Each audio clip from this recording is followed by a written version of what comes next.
Good morning, this is Steve Ozanne, and welcome to John chapter 9. I'd like us to notice a couple of things as we look through this chapter.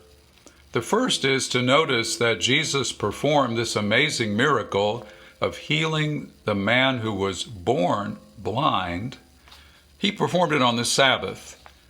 And we see a pattern of Jesus constantly doing things on the Sabbath. Why was he doing that? He was going after the hearts of the Pharisees. You know, Jesus talked in Matthew 15 and Mark 7 about how that they had drifted, their hearts had drifted from God because they were so focused on rules and regulations. But you see, the reason that God established the Sabbath is so we could be with Him without the distraction of the marketplace and work and housework and yard work, that we could love Him and share that time with God with our family, friends, and neighbors. God wants the heart. And so again, He's going after the Pharisees, challenging them on this obvious issue of the Sabbath. The second thing to note is this miracle of healing a man born blind was unique. It was amazing. Jesus obviously performed this miracle to support His claim that He is the light of the world. Now, when He walked out of the temple after arguing with the Jews about Him being the light of the world, it says that He passed by and He saw this man born blind. And the disciples started asking Him, why did this happen to him? Who's to blame? Was it his sin? Was it his parents' sin? And Jesus said, no, neither one. It's so that God's glory can be seen. God can do His work. You know, sometimes we ask the wrong questions.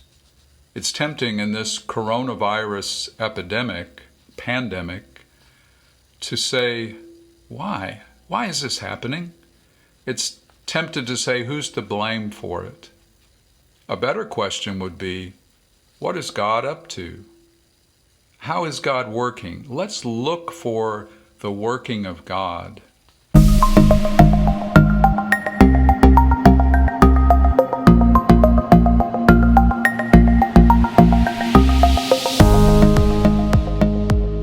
know, the Pharisees not only missed this miracle because they were asking the wrong questions, they missed it because there was darkness in their hearts. You know, in John 3, verse 19, Jesus talked about how that when He came into the world as the light, that people rejected Him because they loved darkness more than light.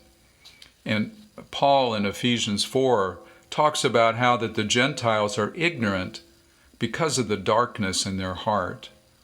You see, the Pharisees were so full of the darkness of pride and anger and jealousy that they ended up throwing the blind man out and saying, you're steeped in sin. Who are you to teach us? So what a great example of a hard heart.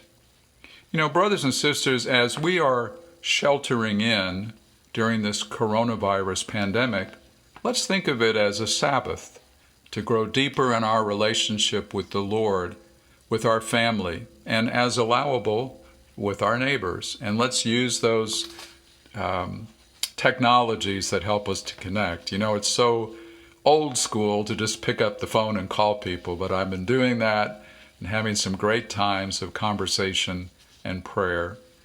And let's also really make sure that we keep our hearts in the light, that we keep our hearts pure and open so that we can see what God is doing. I believe that in all of this, God is going to do some amazing miracles, and God is going to cause His kingdom to grow. Let's be faithful. Love you. Bye-bye.